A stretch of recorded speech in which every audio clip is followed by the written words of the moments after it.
لیکن بلال وہ حبشی زدہ حقیر، فطرت تھی جس کی نور نبوت سے مستنیر، مستنیر کے معنی روشن،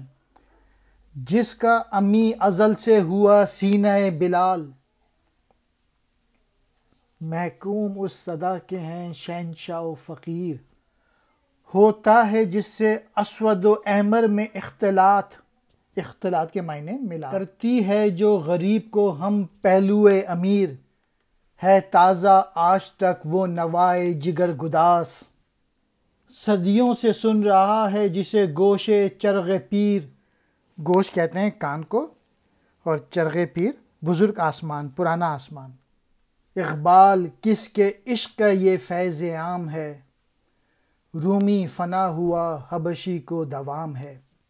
اقبال کہتے ہیں سکندر کے مقابلے میں حضرت بلال جو تھے وہ ایک معمولی حبشی کے بیٹے تھے، اور اللہ تعالیٰ نے ان کو دین اسلام کا معزن مقرر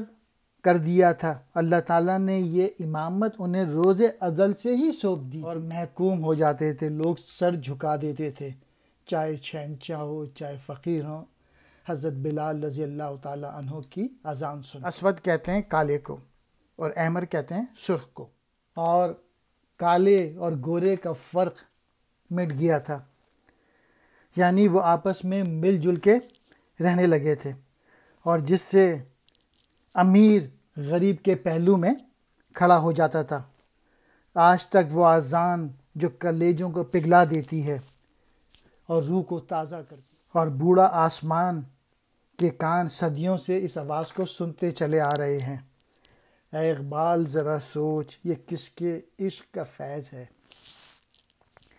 یہ کس کی برکت ہے،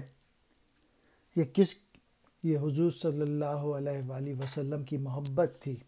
جس کی وجہ سے آج تک حضرت بلال کا نام روشن ہے۔ میسج یہ ہے کہ سکندر کو کوئی جانتا نہیں، اور